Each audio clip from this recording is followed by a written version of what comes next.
farmers who are paying these workers in Bangladesh to create things more sustainably and not exploit. But that's the demand.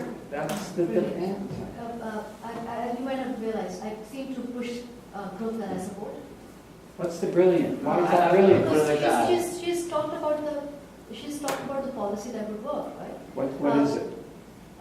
That you hold. So this is really what's happening. The reason why we want to be able to produce t-shirts at $5 in Canada is because of minimum wage. Now there is no minimum wage in Bangladesh, which is fine. Because they don't have minimum wage, they're relying on these this income to be able to support their families, right? Now, in case of labor laws, I have a different stand.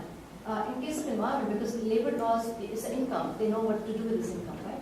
In case of environment, they don't see into the future. They don't realize how much into the future is the environment going to last, right? How long are we going to last with this environmental degradation?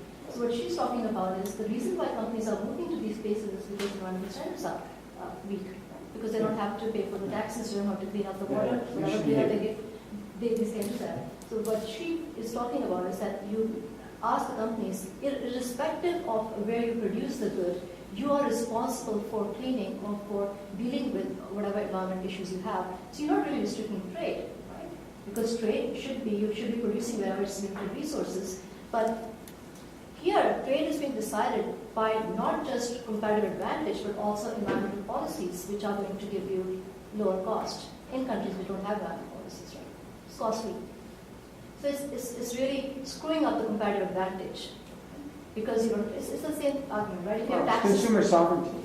Don't buy from sweatshops. it'll take time to. No, but Don't how buy- many- but don't buy from yeah, sweatshops. but how many people know of this information? That's the thing. Don't buy from factories. that pollute. Go ask how much population of the U.S. believes that we should not have child labor, and it's going to be 100%. But ask them how many of them know that Joe Fresh has child labor involved in their production.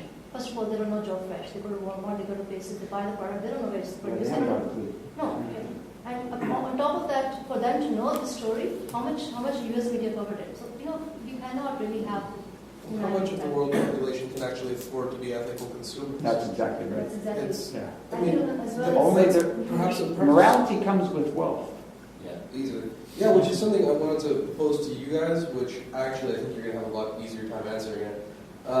It's very easy for us to moralize from a point where we are now, because for what these countries are going through now, the cheap labor, the industrialization process, we've been through that in Canada and Western Europe.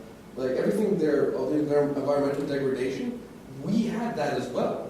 Just it's in the past for us. Well, we had it 15 years ago on Vancouver Island, Clackawanna Town. Either way, we reserve for us the right to use these methods to attain wealth, and now we hold them to a same standard when they have partially exactly been sacrificed.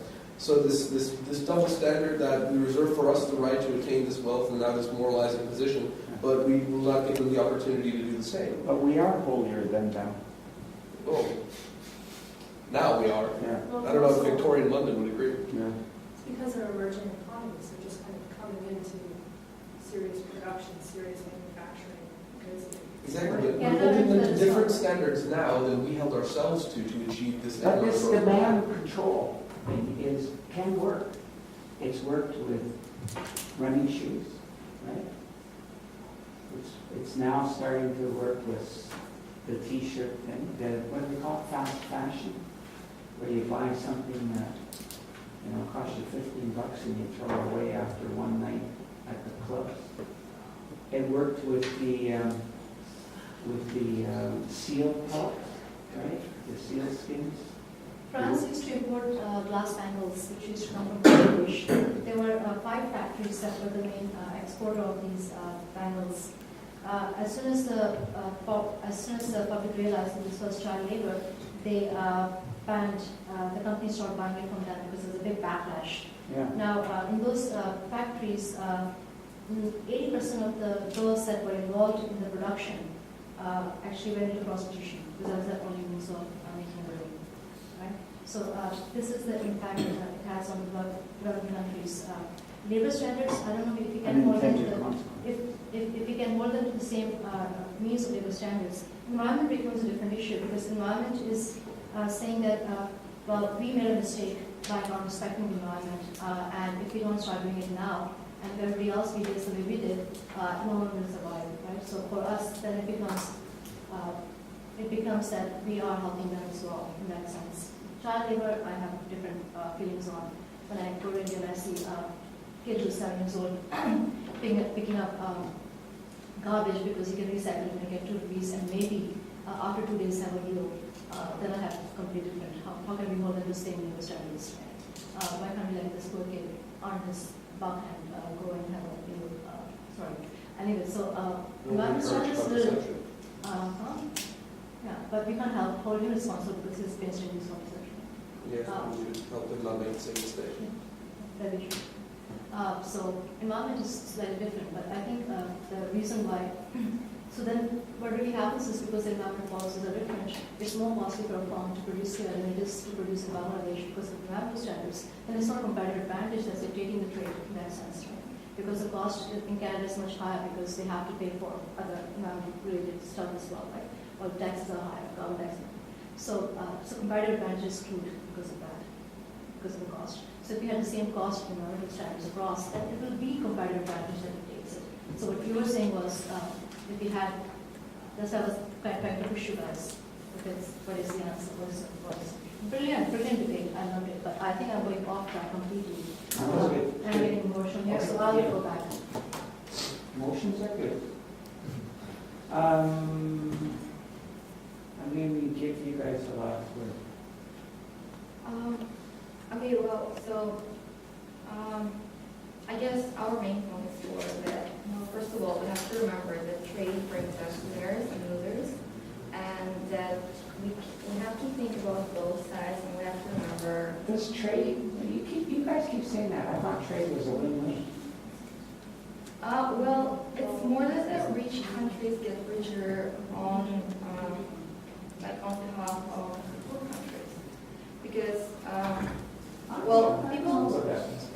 Trade is just an example of countries making this exchange, just like you and I making an exchange. When we make an exchange, we both win, or we wouldn't do it. That's true, but people in poor countries, their incomes do rise, but it's so minor comparing to the advantages of the rich countries. Yeah, but win-win doesn't mean equal win.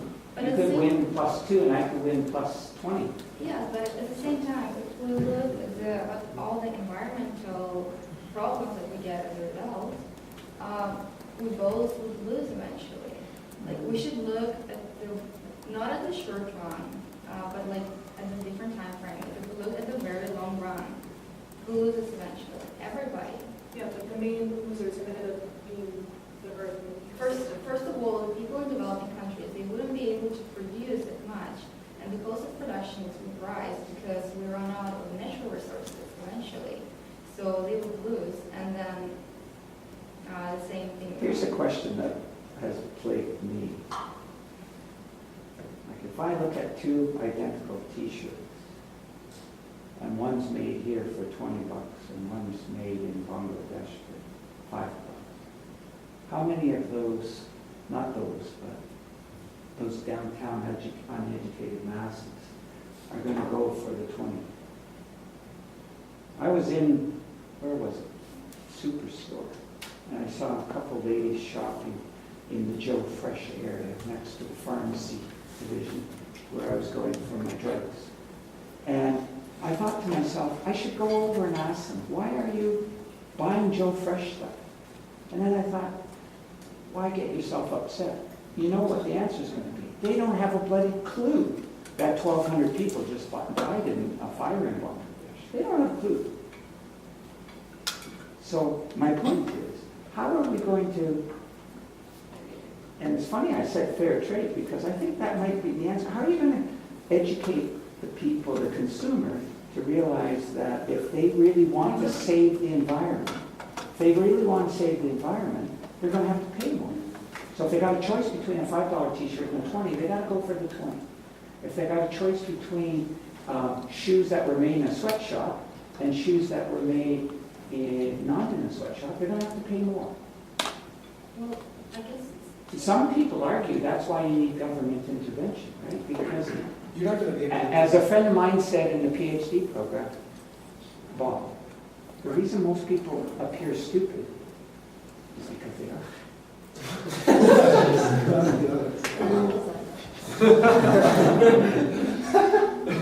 It's At true. times people, He's full of nonsense, is It that? seems, Huh? at times people seem motivated because they are driven by information they don't have. And that's what it seems to be. But, They're not stupid, they're just greedy. And The world is a balance of fear and greed, and our relative prosperity is a product of the lack of prosperity in other places. It's obvious. And you're not it's all going about power. to get people to give up their relative prosperity. Not most. Mother Teresa did. It isn't to us too. They're not Oh, don't get me started on involved in that. innovations and not technology. Brilliant points. I think you guys got slightly carried away by thinking about not trade but the demand side, but thinking about the environment and what was causing No, the that was environment. me. And thinking that trade was probably the cause of increase in demand, which might not be. What if now instead of Canada buying fish or fish, there is an increase in demand for fish in India and China. India and China has been blamed for the increasing prices of food because of import, because they have income to eat. They're not starving to death as much as they used to be. So now they're blaming India and China for rising prices. So what? So the demand will be increased in their country as well. So we're still in the same Look, solution. Judge John It's going to Johnson, Royal Albert. Judge Albert, I don't know where John.